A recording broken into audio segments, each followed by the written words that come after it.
بسم اللہ الرحمن الرحیم۔ السلام علیکم۔ میں ڈاکٹر تنویر انور خان آپ کے لیے آج اپنی تیسری کتاب پانی کے بلبلے سے ایک اور کہانی لے کے آئی ہوں، اور اس کا نام ہے کھویا کھویا چاند۔ تو آئیے ہم اپنی کہانی سنتے ہیں۔ صرف 1 روپیہ دے دو ماں جی، اللہ تمہارے بچے سلامت رکھے، اللہ تمہیں ایسی ہزاروں عیدیں دیکھنا نصیب کرے۔ 8 سالہ غلیظ کپڑوں میں ملبوس گندے چہرے والے بھیک منگے لڑکے نے اس کی ساڑی کا پلو پکڑ کر کھینچا تو آنچل کاندھے سے ڈھلک گیا۔ نوجوان خاتون ٹھٹک گئیں اور اس کے ساتھ چلنے والی لڑکی نیلم جھلا کر بولی، کیا مصیبت ہے بھابھی جان، ان بھیک منگوں نے تو جینا حرام کر دیا ہے۔ جہاں گاڑی روکو آن دھمکتے ہیں، شاپنگ کرو تو ساتھ ساتھ چلتے ہیں۔ نوجوان خاتون ٹھٹک گئیں۔ نوجوان خاتون کی پیٹھ ابھی تک اس لڑکے کی طرف نہیں تھی۔ وہ اپنے پرس سے 1 روپیہ نکالنے لگیں تو نیلم بولی، ارے بھابھی جان 5-10 پائی دے دیجیے، یہ بھیک منگے تو باقاعدہ لائن لگائے رہیں گے، کس کو روپیہ دیں گی؟ اب آپ پیدا کر کے بھیک مانگنے کے لیے سڑکوں پر چھوڑ دیتے ہیں۔ ارے چھوڑو نیلم، یہ تو روز کا معمول ہے، تم کیوں اپنا دل جلاتی ہو؟ میں اس بچے کو روپیہ ہی دوں گی، باقی لوگوں کو 10-10 پیسے، ٹھیک ہے نا؟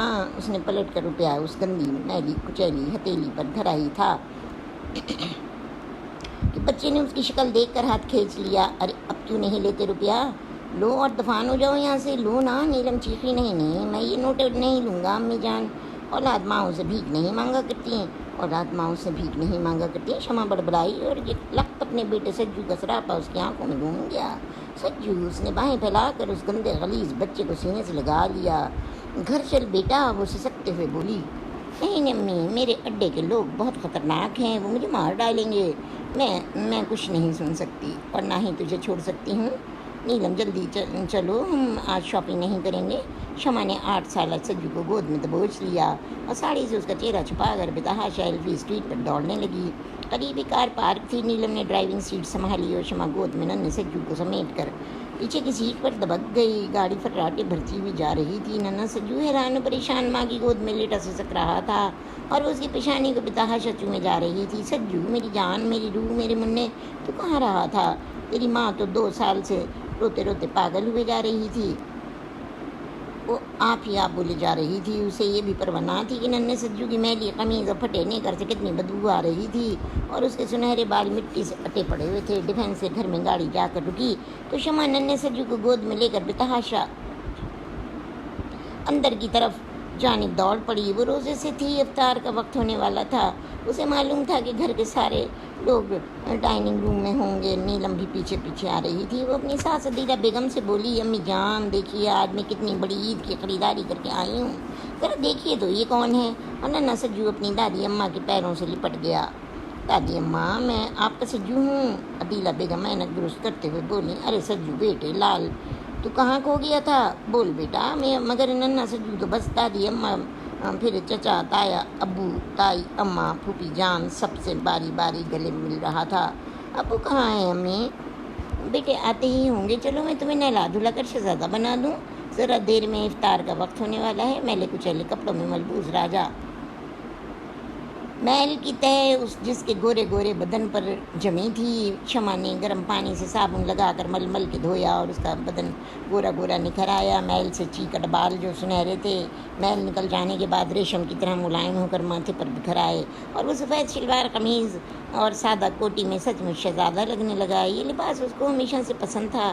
وہ بھی تیار ہی ہو رہا تھا کہ نجف نیچے سے سجو کی آمد کی خوشخبری سن کر دوڑے دوڑے بیڈ روم میں آئے اور آتے ہی بریف کیس بیڈ پر پھینک کر سجو کو سینے سے لگا لیا۔ جان میرا بیٹا، تو کہاں تھا؟ تیرا ابو تجھے کتنا یاد کرتا تھا۔ پھر شمع کی طرف نہ دیکھ کر نجف بولے، شمع یہ تمہیں کہاں ملا، کیسے ملا؟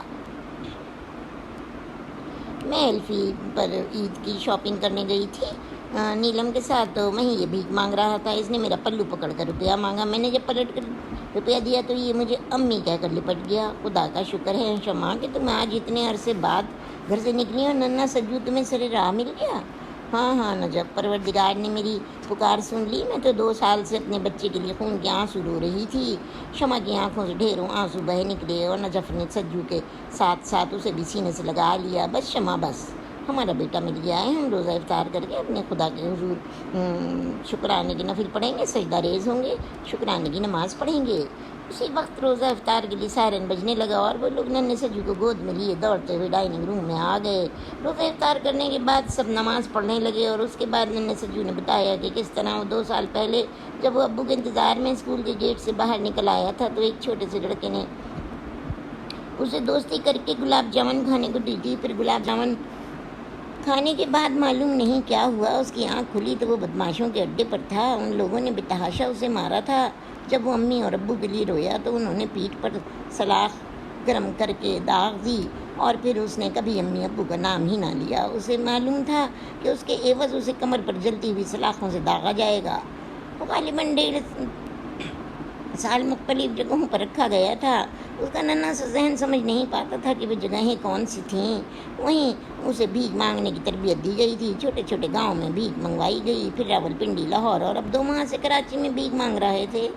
پروگرام کے مطابق عید کے بعد ان لوگوں کو پشاور پہنچانا تھا۔ سجو نے اپنی سمجھ سے کالا پل کے پاس کوئی جگہ بدماشی کے اڈے کی بتائی تھی اور نجب جو اعلیٰ سرکاری عہدے پر فائز تھا اس نے تو 2-4 روز کے اندر ننھے سجو کی نشاندہی پر چھاپے پڑوا دیے تھے اور پھر بہت سے بردہ فروش پکڑے گئے۔ ڈھیر سارے اغوا شدہ بچے برآمد ہوئے جنہیں ان کی نشاندہی پر ان کے ماں باپ کے پاس بھیج دیا گیا اور جو بہت ہی چھوٹے تھے اور جن کو کوئی وارث نہیں تھا انہیں دارالمان بھیج دیا گیا۔ عید میں 1 ہفتہ باقی تھا۔ سجو تو سب کی آنکھوں کا تارا بنا ہوا تھا، بس ہر دم دادی اماں کی گود میں چھپا رہتا تھا اور کہتا دادی اماں مجھے چھپا لیجیے، نہیں تو وہ بدماش مجھے پکڑ کر لے جائیں گے۔ نہیں بیٹے، ان سب کا قلع قمع کر دیا گیا ہے۔ نجب بتا رہا تھا کہ پورے ملک میں اس گروہ کی جڑیں پھیلی ہوئی تھیں، ہر جگہ ان لوگوں کی نشاندہی پر چھاپے مار کر بچے برآمد کیے گئے ہیں۔ دادی اماں پتہ ہے وہ بہت خراب لوگ ہیں، جو بچے بہت ضد کرتے تھے ان کے ہاتھ پیر توڑ ڈالتے تھے۔ مجھے بہت ڈر لگتا ہے دادی اماں، اس لیے جیسا وہ کہتے تھے ایسے ہی میں کرتا تھا۔ بس بیٹا چندہ سب کچھ بھول جا لال، تو زندہ سلامت ہمیں مل گیا اور کیا چاہیے ہم کو۔ رات جب ننھا سجو شمع کی آغوش میں لیٹا تو بولا امی جی آج کہانی سنا دیں، وہی چڑیا چڑے والی کہانی۔ چڑا لایا چاول کا دانہ، چڑیا لائی دال کا دانہ، اور شمع نے اسے چڑے چڑیا کی کہانی سنا دی۔ اس کی ممتا بھری آغوش میں لیٹ کر سو گیا۔ نجب بھی بے خبر سو رہے تھے اور تب شمع سجو کے بالوں میں انگلیاں پھیرتے پھیرتے خوابوں کی دنیا میں کھو گئی۔ نجب اور شمع خالہ زاد تھے اور شادی کے 5 سال تک ان کے گھر کوئی اولاد نہ ہوئی تھی۔ تب بڑی منتیں مرادوں کے بعد جب شمع کے آنگن میں پھول کھلا تو وہ ننھا ساجد تھا۔ دادی اماں تو سجو پر واری واری ہو رہی تھیں۔ جوائنٹ فیملی سسٹم تھا، یوں سب جیٹھ دیور نندیں دیورانیاں ساتھ ہی سب رہتے تھے۔ ڈیفینس میں نجب کے ابو کی بہت بڑی سی کوٹھی تھی، وہ بہت بڑے بزنس مین تھے، مگر نجب کو پڑھائی اور سول سروس کی نوکری سے دلچسپی تھی اور وہ اسی وجہ سے اعلیٰ سرکاری عہدے پر فائز تھے۔ باقی بھائی جان عابد ابو کے ساتھ لگے ہوئے تھے، دیور انجینئر تھا اور یوں یہ بڑا سکون با ہنسی خوشی رہ رہا تھا۔ 2 نندوں کی شادی ہو گئی تھی۔ بڑی نند بیوہ تھی جن کی ایک بیٹی تھی اور چھوٹی نند نیلم ابھی انٹر میں پڑھ رہی تھی۔ ساری دیورانیاں جٹھانیاں میں بے تحاشا ایک دوسرے سے پیار کرتی تھیں، جو آج کل کی دنیا میں تو نایاب ہے، نظر ہی نہیں آتا، اس لیے کہ آج کل کی لڑکیاں تو ادھر شادی ہو کر آئیں اور ادھر ہی 1.5 اینٹ کی الگ مسجد بنائی، گھونگھٹ اٹھتے ہی الگ گھر کا مطالبہ کر دیتی ہیں۔ اور مگر شمع کے گھر ایسی بات نہ تھی۔ وہ سجو کی پیدائش کے بعد شیما اور پھر عامر کی ماں بنی۔ شادی کے بعد اس بھرے پورے گھر میں ہر تہوار بڑی دھوم دھام سے منایا جاتا۔ رمضان بھی بڑے زوردار طریقے سے ہوتا تھا۔ وہ سوچنے لگی 2 سال پہلے ہی کی تو بات ہے، وہ بھی رمضان کا مہینہ تھا، شروع روزوں کی بات تھی۔ سجو 6 سال کا ہونے والا تھا۔ طے یہ ہوا تھا کہ اس کی روزہ کشائی 15 رمضان المبارک کو ہوگی۔ ننھا سجو روزہ کشائی کے لیے بےحد خوش تھا۔ امی کیا بچے بھی روزہ رکھتے ہیں تو پانی نہیں پیتے؟ ایک طرف سے بیٹا صرف ایک داڑھ سے دوسری طرف کا روزہ ہوتا ہے۔ واہ، آپ لوگ تو دن بھر کچھ نہیں کھاتے پیتے، میں بھلا کیوں کھاؤں گا؟ تم چھوٹے سے ہو نا بیٹے، اتنے ننھے سے اللہ تعالیٰ معاف کر دیتا ہے۔ امی بہت سے لوگ آئیں گے، مہمان آئیں گے۔ ہاں بیٹے بہت سے مہمان آئیں گے، پھر ہمارا بیٹا دولہا بنے گا، بہت سے ہار پھول پہنے گا اور پھر جب سائرن بجے گا تو سب کے ساتھ مل کر افطار کیا جائے گا۔ دہی بڑے، چھولے، فروٹ چاٹ، پکوڑے، ڈھیر سارے دوسرے کھانے، مزہ آ جائے گا گڈے۔ ہاں امی بہت مزہ آئے گا، یہ کہتے کہتے سجو اس کی گردن میں لٹک گیا تھا اور اس نے پھرتے مسرت سے اسی ننھے سے وجود کو اپنی باہوں میں سمیٹ لیا تھا۔ روزہ کشائی کے بلاوے پھر گئے تھے۔ یہ 13ویں رمضان مبارک تھی جب شمع اور نجف پر مصیبتوں کے پہاڑ ٹوٹ پڑے تھے۔ ننا سجو اسکول گیا تھا، نجف کو اسکول سے لانے میں اسے دیر ہو گئی، شاید آفس میں کوئی کام پڑ گیا تھا۔ شمع نے ننھی شیما اور عامر کو نہلا دھلا کر سلا دیا تھا اور بڑی بے چینی سے ڈائننگ ٹیبل پر کھانا لگائے سجو کا انتظار کر رہی تھی، مگر ایک کا 1:30 بجا، 1:30 کے 2 بجے، اور پھر گھڑی کے گھنٹے نے 3 بجائے تو انجانے خوف سے اس کا دل دھڑک اٹھا۔ خدا خیر کرے ابھی تک نجف سجو کو لے کر نہیں آئے۔ پورا گھر سے باہر بچوں کے روزہ دار تھا۔ وہ بچوں کی طرح بار بار بڑے گیٹ کی طرف دوڑ کر جاتی اور پھر برآمدے میں آتی، ٹیلی فون کی گھنٹی پر دل تڑپ اٹھتا اور عدیلہ بیگم نے جو تخت پر بیٹھی تسبیح پڑھ رہی تھی اینک اتار کر پوچھا، دلہن بیٹی کیا سجو ابھی تک نہیں آیا؟ نہیں امی جان، سجو اور نجف دونوں نہیں آئے، اللہ خیر کرے۔ اور 4:30 بجے نجف گاڑی سے منہ لٹکائے اترے تو سجو ساتھ نہیں تھا، ان کا چہرہ لٹک رہا تھا۔ نجف میرا سجو کہاں ہے؟ وہ اسکول میں 1:30 بجے نہیں ملا، میں نے پورا اسکول پورا شہر چھان مارا، کہیں نہیں ملا، شاید کوئی اسے اغوا کر کے لے گیا۔ نہیں سجو، میرا بچہ بری طرح وہ سسک پڑی اور یوں ہی نجف کی باہوں میں جھول کر بے ہوش ہو گئی۔ چیخ و پکار سن کر پورا گھر جمع ہو گیا، سوئے ہوئے بندے کمرے سے باہر آ گئے، نکل پڑے اور سجو کی گمشدگی سے سب کے آنسو نکل پڑے۔ پولیس بھی ہزارہ کوشش کے باوجود سجو کو تلاش نہ کر سکی۔ شمع اور نجف کے آنسو، دادی اماں، تایا ابو، تائی اماں، پھوپھی جان، چچا چچی کی دعائیں، کوئی بھی ننھے سجو کو واپس نہ لا سکا۔ 15ویں رمضان یوں ہی سے سکتے ہوئی گزر گئی۔ ننھے سجو کی شیروانی، ٹوپی، کرتے پاجامے کے ساتھ یوں ہی الماری میں ٹنگی رہ گئی۔ شمع ان سب چیزوں کو لپٹا لپٹا کر پھوٹ پھوٹ کے روئی تھی۔ سارے لوگوں کو اطلاع دے کر افطار پارٹی منسوخ کر دی گئی تھی۔ 1 ہفتے تک مستقل شمع پر رغبت و غشی کے دورے پڑتے رہے۔ عید اس سال آئی مگر یوں تو کبھی نہ آئی تھی، کسی نے کچھ بھی اہتمام نہ کیا، ہر ایک زبان پر ننھے سجو کی یاد تھی اور آنسو تھے۔ اس عید پر کوٹھے چڑھ کر کسی نے عید کا چاند نہ دیکھا، ان کا عید کا چاند، ان کا سجو نہ جانے کہاں ڈوب گیا تھا۔ وہ آسمان پر چمکتے اس چاند کو دیکھنے کی تاب نہیں رکھتے تھے۔ شمع، نجف اور دادی اماں تو چاند دیکھ کر دعا مانگ کر سب سے پہلے سجو بیٹے کا پیارا پیارا مکھڑا دیکھا کرتے تھے، جب سے وہ 1000 منتوں بعد پیدا ہوا تھا، مگر اب وہ سجو کہیں گم ہو گیا تھا۔ دوسری عید بھی یوں ہی گزری تھی۔ شمع تو بالکل عید میں باہر نہیں نکلتی تھی۔ دوسری عید پر نیلم نے ضد کر کے خوبصورت ساڑی کا جوڑا بنا دیا تھا، مگر وہ اسے باندھ کر بہت روئی تھی۔ اسے سجو یاد آ گیا تھا، جس کی عادت تھی کہ جب شمع ریشمی رنگ برنگی کپڑے پہنتی تو وہ ان پر ننھے ننھے ہاتھ پھیر کر بہت خوش ہوتا تھا۔ وہ ہر سال اس کے لیے عید کے عمر کے لحاظ سے ایک جوڑا بنا کر رکھتی تھی، مبادا کہیں وہ اچانک آ جائے، کیا پہنے گا پھر؟ اب کی دفعہ جب رمضان شروع ہوئے تو ننھی شیما مچل کر بولی، چوڑیاں، ربن، مہندی، سب کچھ امی خود لا کر دیجیے گا، آپ مجھے پھوپھی سے نہیں منگاؤں گی میں۔ اچھا بیٹا، میں خود اپنی چندہ سی بیٹی کے لیے لے کے آؤں گی۔ وہ 13ویں رمضان ہی تو تھی جب اس نے نیلم سے کہا، نیلم چلو آج شاپنگ کر لیں، آخری رمضانوں میں تو بڑی بھیڑ بھاڑ ہو جاتی ہے۔ ہاں بھابھی چلیں۔ اور پھر اچانک ننھا سجو اس کا پلو پکڑ کر نہ روکتا تو وہ بھلا کیسے اسے ملتا؟ یہ عید تو اس کے لیے خوشیوں کا پیام لے کر آئی تھی۔ روتی آنکھوں نے چمکنا سیکھا تھا، کپ کپاتے ہونٹوں نے مسکرانا سیکھا تھا اور ممتا سے نے قرار پایا تھا۔ آج ننھا سجو ان کے آنگن میں عید کا چاند بن کر 2 سال بعد اتر آیا تھا۔ پھر آخری رمضان کو سب لوگ کوٹھے پر چڑھ کر دور دور تک باریک سے ہلالی عید کو کالے کالے بادلوں میں دیکھنے کی کوشش کرنے لگے تھے۔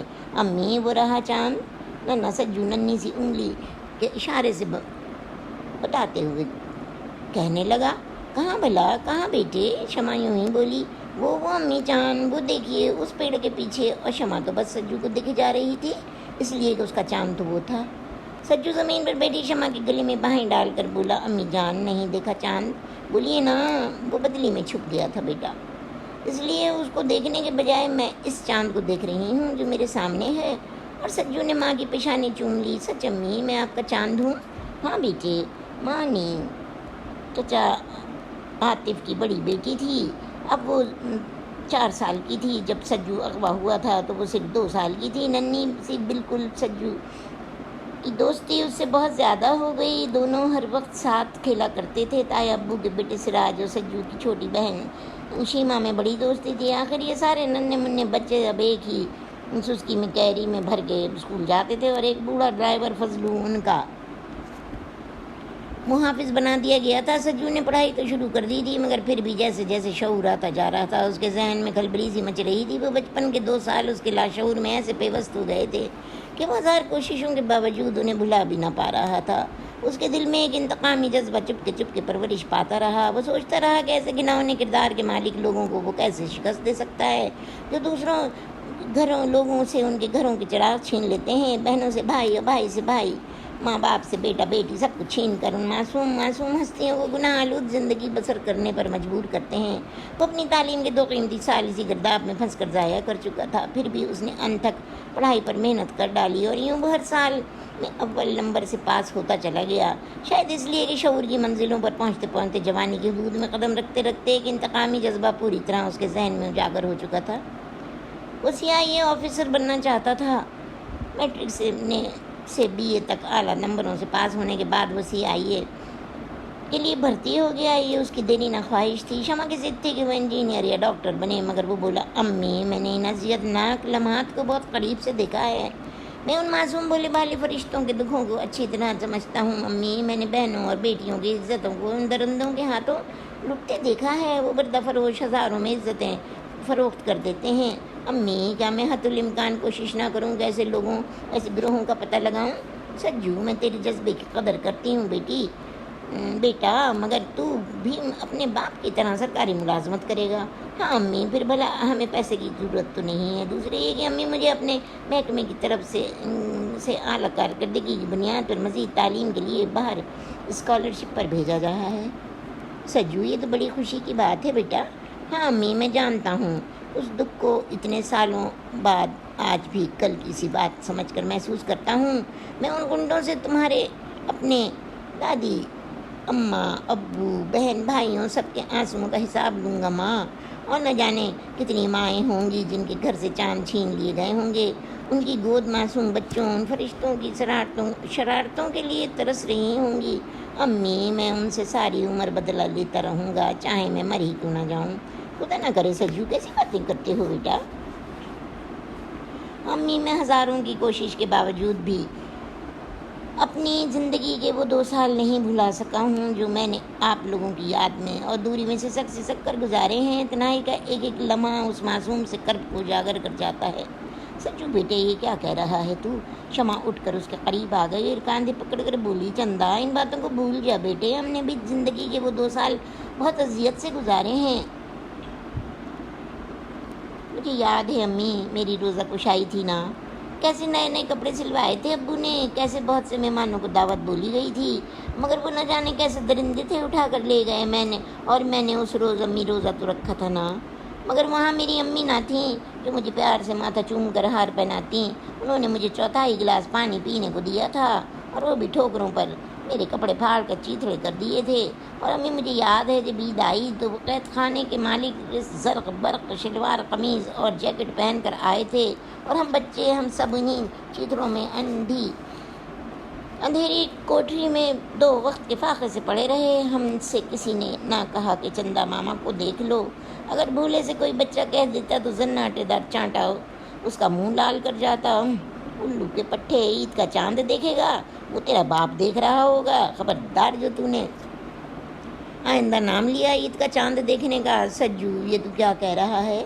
شمع کی آنکھوں سے آنسو بہہ نکلے۔ امی میں نے ابھی اپنی اس غلطی پر تماچے کھائے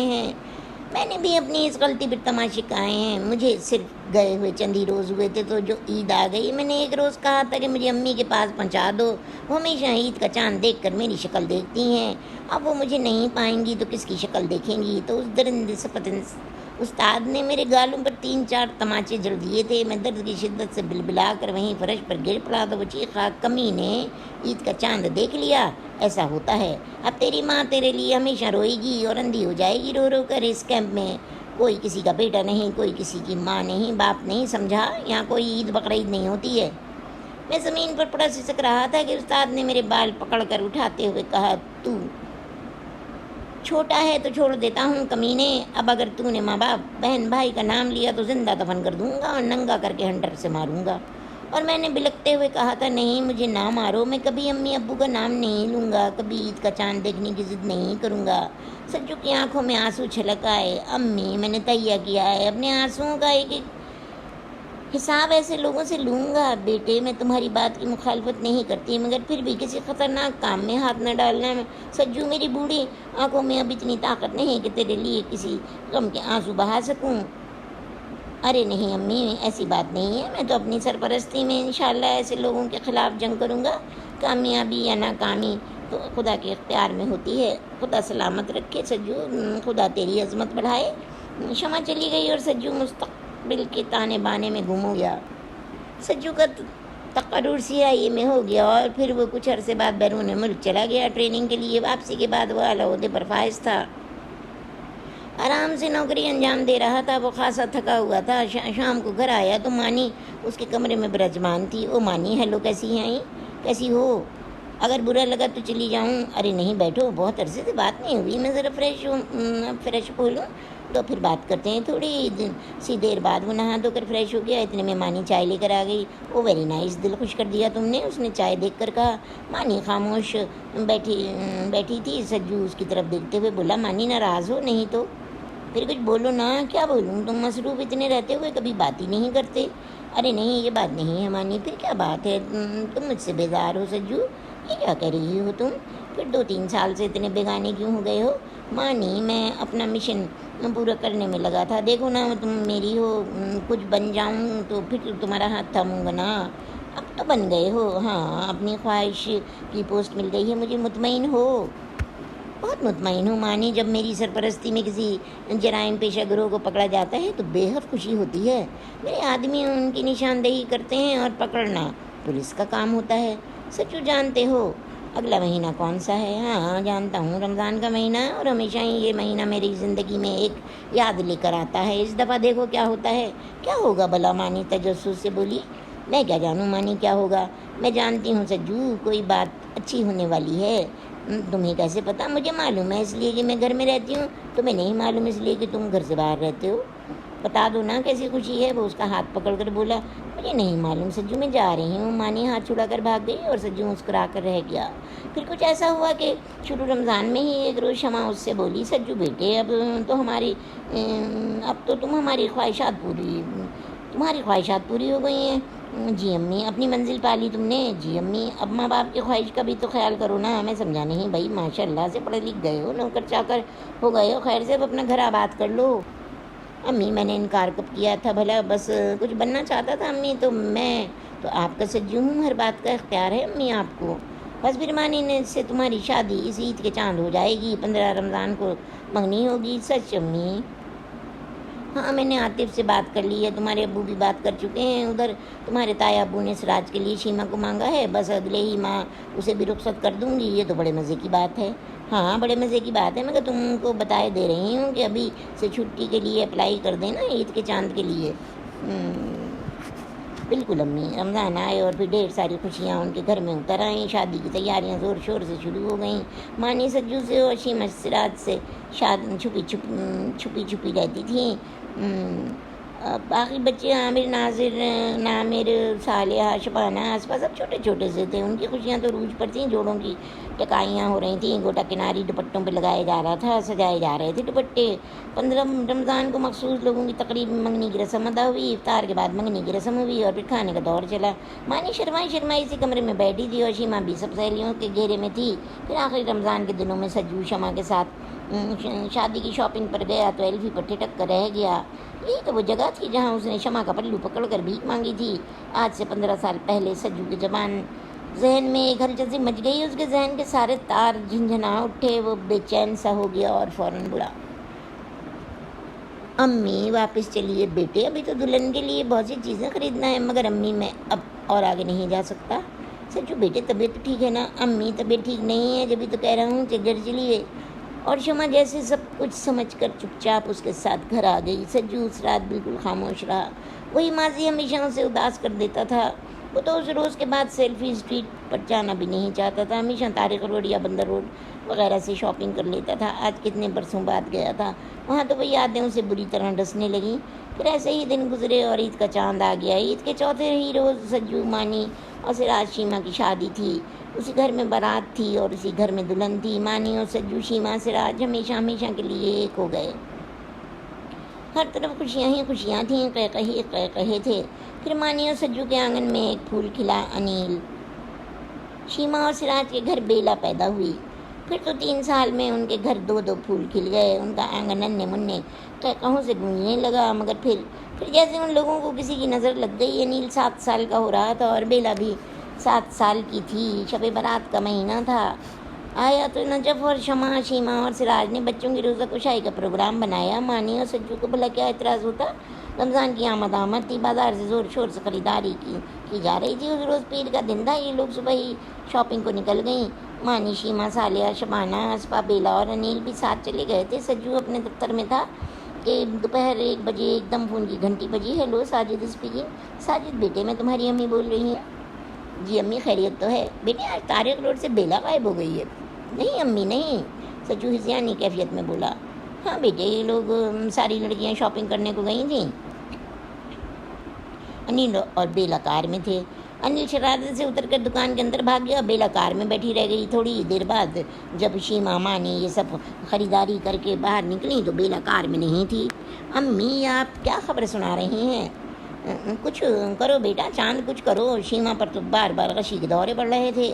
امی میں جانتا ہوں، میں سمجھتا ہوں امی، خدا بہتر کرے گا. اچھا خدا حافظ، میں ابھی چیک کرواتا ہوں. شیما کو تسلی دیں امی، دعا کریں کہ بیلا مل جائے.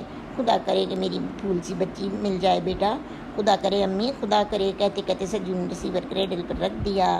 اس کا رواں غصے سے کانپ رہا تھا. فوراً تمام تھانوں میں وائرلیس پر اطلاع کر دی گئی. گمشدہ بچی کی تلاش کے لیے سب دن اور رات ایک کر رہے تھے، مگر بچی نہیں مل رہی تھی. شمع، شیما، مانی سب کا روتے روتے برا حال ہو گیا تھا. سجو 1000 کوشش کے باوجود ہار گیا تھا. وہ ڈھیروں بچوں کی بات یابی کرا چکا تھا، مگر آج وہ بے بس تھا. وہ اداس سا گھر میں داخل ہوا تو شیما نے اسے جھنجھوڑ دیا. بھیا، میری بیلا مجھے لا دو. کہیں سے لا دو بھیا، لا دو نا. شیما، تو سمجھتی ہے کہ تیرا بھیا خاموش بیٹھا ہے؟ بھیا پھر تو وہ ملتے کیوں نہیں ہیں؟ شیما، گنڈے اور بدماش لوگ قانون کی گرفت سے زیادہ عرصے سے نہیں بچ سکتے. تمہاری بیلا ضرور ملے گی، ضرور ملے گی. سجو کی بھرائی آواز بھر آئی اور وہ بوجھل قدموں سے اپنے کمرے کی طرف چلے گئے. آج مجرموں کی دیدہ دلیری پر قانون بھی بے بس نظر آ رہا تھا، مگر سجو کا ایمان تھا کہ شکست کنٹوں کی ہوگی. پولیس چھاپے مار رہی تھی جگہ جگہ. اور پھر ایک روز اسی مارکا رائے میں پولیس کی جھڑپ بردہ فروشوں کے گروہ سے ہو گئی. وہ ٹیکسی میں کچھ اغوا شدہ بچیاں لے کر فرار ہونے کی کوشش کر رہے تھے. دونوں جانب سے گولیاں چلیں. آخرکار جیت قانون کی ہوئی. 2 معصوم بچیاں شہید ہو گئیں. سجو اپنے آفس میں تھا کہ اسے اطلاع دی گئی اس حادثے کے بارے میں، اور جب سجو نے ان شہید بچیوں کی شکلیں دیکھیں تو ان میں ننھی منھی سی بیلا بھی تھی. اس کی آنکھیں چھلک پڑیں اور حلق میں چیخ گھٹ کر رہ گئی. رمضان کا مہینہ شروع ہو چکا تھا اور سب لوگ روزے رکھے ہوئے تھے. افطار کا انتظار تھا. بھوک بھلا کس کو تھی؟ شیما کا تو ایک ایک پل کانٹوں پر گزر رہا تھا. بیلا کو اغوا ہوئے پورے 15 روز ہو گئے تھے. اس کی آنکھوں سے تو آنسو رک نہ رہے تھے. پلی پلائی بچی تھی، یوں پل میں آنکھوں کے سامنے سے اوجھل ہو جائے. بھلا کون سمجھائے اس دیوانے دل کو؟ وہ بے چینی سے ہر گاڑی کی آمد پر گیٹ کی طرف دوڑ پڑتی. اور پھر جب سجو کی کار آئی تو سجو تھکے تھکے قدموں سے نیچے اترا. وہ دوڑ پڑی. بھیا کچھ پتہ چلا میری بیلا کا؟ ہاں پتہ چل گیا. کہاں ہے وہ بھیا؟ کیسی ہے وہ پیچھے سیٹ پر لیٹی ہے. شیما، مانی آؤ اس معصوم سی ہستی کو سمیٹ لو. امی دیکھیے، یہ آپ کی نواسی، آپ کی بیلا شہید ہو گئی. شیما پچھلی سیٹ پر جھپٹ پڑی. بھیا میری بیلا مر گئی بھیا بولو، جواب دو. یہ بولتی کیوں نہیں ہے؟ یہ اب کبھی نہیں بولے گی. وہ معصوم فرشتہ تھی، فرشتوں میں مل گئی. نہیں بھیا، یہ کیسے ہو سکتا ہے؟ شیما چیخی اور تبرا کر گر پڑی. سراج نے بڑھ کر اسے باہوں میں سمیٹ لیا اور پھر ننھی بیلا کو دفنا دیا گیا. وہ سب سے روٹ کر بہت دور چلی گئی تھی. اس روز اس کی روزہ کشائی کا دن تھا، جب وہ دنیا کے سارے ناطے توڑ کر چندہ ماموں سے ملنے آسمانوں کے اس پار چلی گئی. شیما کو جیسے ابھی تک سکتا تھا. کسی کو معلوم نہ تھا کہ رمضان کیسے گزرے. عید والے روز سب کی آنکھیں جھلک پڑیں. انیل بھی بہت اداس تھا. شیما اور سراج اداس بیٹھے تھے کہ سجو آ گیا. کیا سوچ رہی ہو شیما؟ وہ اس کے قریب صوفے پر بیٹھتے ہوئے بولا. کیا سوچ سکتی ہوں بھیا، کیا سوچ سکتی ہوں؟ آج اگر میری بیلا ہوتی تو اس عید کا، اس خوشی کا رنگ کچھ اور ہوتا. شیما بھیا کے گلے سے لگ کر پھوٹ پھوٹ کر رو پڑی اور سجو اس کے بالوں میں انگلیاں پھیرتے ہوئے بولا، شیما میری جان، میری بہن بیلا کو ہم نے کھو دیا، مگر وہ عزت کی موت مر گئی۔ ہم نے اپنے ان ہاتھوں سے اسے باعزت دفن کر دیا۔ بھیا کیا کہہ رہے ہیں آپ؟ ہاں شیما، میں نے اس گندے ماحول کو بہت نزدیک سے دیکھا ہے۔ میں نے خوبصورت لڑکیوں کے دامن کو تار تار ہوتے بھی دیکھا ہے۔ وہ وحشی، وہ درندے لڑکیوں کو مسل کر کچل کر اپنا دل بہلا کر بیچ ڈالتے ہیں بھیا۔ ہاں شیما، بیلا اگر ہمیں نہ ملی تو وہ ان درندوں سے بھی تو بچ گئی۔ کون جانے اس پر کیا کیا ظلم ہوتے۔ شیما میری بہن، خدا کا شکر ہے کہ ہمارے خاندان کی عزت نیلام ہونے سے بچ گئی۔ ہماری بچی نے جان دے کر ہمارے سروں کو اونچا کر دیا۔ بھیا میری بیلا کیسی خوشی منا رہی تھی اس عید کی۔ دیکھو وہ سامنے اس کے کپڑے ٹنگے ہوئے ہیں، ایسے لگتا ہے جیسے وہ آسمان سے فرشتوں کی طرح اترے گی اور لباس پہن کر میرے گلے سے لگ جائے گی۔ صبر کرو شیما، صبر کرو بیٹی، شمع نے بیٹی کے سر پر ہاتھ رکھتے ہوئے کہا، اور شیما امی کے سینے سے لپٹ گئی۔ امی جان، کیا سارے دکھ ہمارے گھر کے لیے رہ گئے ہیں؟ نہ بیٹی، ایسی بدفعل منہ سے نہ نکال۔ خدا اپنے بندوں کی ہر خوشی میں آزمائش ضرور کرتا ہے۔ میں تیری چبھن کو محسوس کر سکتی ہوں، اس لیے کہ میں نے بھی تو سجو کی یاد میں 2 سال کانٹوں پر گزار دیے تھے۔ بالکل یہی سما تو تھا جو آج ہے۔ تاریخ اپنے آپ کو کتنی جلدی دہراتی ہے۔ امی، آپ کی دعاؤں سے سجو بھیا واپس تو آ گئے تھے، مگر میری بیلا، وہ تو دعاؤں سے بھی واپس نہیں آ سکے گی۔ وہ تو آج کی خوشی میں چندا ماما سے عید ملنے ان آسمانوں پر چلی گئی۔ ہاں بیلا، چندا ماما سے ملنے چلی گئی، عید منانے آسمانوں پر چلی گئی بیٹی ہماری۔ مگر سجو کہتا ہے اس خوفناک زندگی سے یہ آسمانوں کی اڑان اچھی ہے بیٹی۔ امی جان، میری گڑیا فرشتہ تھی، جبھی تو شیطانوں کے منہ پر تھوک کر چلی گئی۔ وہ شیطان صفت لوگ جو ماؤں سے بیٹے بیٹیاں، بہنوں سے بھائی اور باپ سے بیٹا بیٹی کو جدا کر دیتے ہیں، ان کی بخشش تو خدا کے گھر بھی نہیں ہوگی۔ جانے یہ لوگ کب تک ماؤں کی گود اجاڑتے رہیں گے۔ شیما، بدلہ تو خدا لے لے گا، مگر چندا تو صبر کر، میں تیری ماں ہوں بیٹی۔ ہم دونوں ماں بیٹی کا ایک درد ہے، کسک ایک ہے۔ میں جن منزلوں سے گزر گئی تھی تو آج گزر رہی ہے بیٹی۔ صبر کرنے والوں کے ساتھ اللہ تعالیٰ بھی ہوتا ہے۔ اور پھر اس رات سے جو شیما سجو ننی بیلا کی چھوٹی سی قبر پر پھول چڑھانے گئے، اسے عید کی مبارک دینے گئے۔ شیما دونوں ہاتھ جوڑے دعا مانگ رہی تھی، اور جب اس نے نظر اٹھا کر آسمان کی طرف دیکھا تو وہاں عید کی دوسری تاریخ کا چاند مسکرا رہا تھا، اور شیما کو اس دم ایسا محسوس ہوا جیسے اس حالے کے بیچ ننھی فرشتہ بیلا مسکرا رہی ہو اور کہہ رہی ہو، دیکھیے آپ لوگوں کو عید کا چاند زمین سے نظر نہیں آتا تھا۔ لوگ چاند جہازوں میں اڑ کر چاند دیکھنے جاتے ہیں، مگر امی، میں تو اس کھوئے ہوئے چاند کو بہت جلد ڈھونڈ لائی۔ اور شیما نے فرتے جذبات سے آنکھیں موند لیں۔ وہ بیلا کی ننھی قبر سے لپٹ کر بولی، ہاں میری جان، تو نے کھویا ہوا چاند ڈھونڈ لیا، اور ہم بد نصیب ہمیشہ اپنے کھوئے ہوئے چاند کو ڈھونڈتے رہیں گے اور کبھی اسے پا نہ سکیں گے، کبھی بھی نہیں گڑیا، کبھی بھی نہیں۔ اس کے آنسو قبر کی مٹی میں جذب ہوتے رہے، اور تب سراج نے اس کے کاندھے پکڑ کر کہا، بس شیما، بس گھر چلو، وہاں دوسرے چاند تارے ہمارا انتظار کر رہے ہیں۔ اور وہ بوجھل قدموں کے ساتھ سراج کے ساتھ قبرستان سے باہر واپس آ رہی تھی۔ اور اسی کے ساتھ میری 80 نمبر کی کہانی کھویا چاند ختم ہوتی ہے۔ امید ہے آپ کو پسند آئی ہوگی۔ ویورز، اگر آپ کو میری یہ کہانی پسند آئی ہے تو پھر اسے لائک کریں، سبسکرائب کریں، شیئر کریں اور بیل کے آئیکن کو دبا دیجئے، کیونکہ آپ لوگوں کے تعاون کے بغیر تو ہم آگے بڑھ ہی نہیں سکتے، نہ ہم اردو ادب کو آگے بڑھا سکتے ہیں۔ اور اب جو ہم اگلی کہانی آپ کے لیے 81 نمبر کی کہانی 81 نمبر کی کہانی لے کے آؤں گی، تو اس کا نام تو بڑا طویل ہے، مگر ہم اسے شارٹ کر دیں گے، جگمگائیں گے میری آس کے بجھتے دیپک، ٹھیک ہے؟ تو اس کہانی کا نام ہے، اور یہ میری کہانی جو ہے کھویا چاند، یہ میری کہانی 1988 میں پاکیزہ رسالے میں شائع ہوئی تھی۔ اور جگمگائیں گے آس کے دیپک جو ہے وہ میں 81 نمبر کی کہانی ہے، وہ میں اگلے آپ کے ساتھ شیئر کروں گی اگلے ویڈیو میں۔ اب مجھے اجازت دیجیے، ہم آپ سے پھر ملیں گے۔ اللہ حافظ۔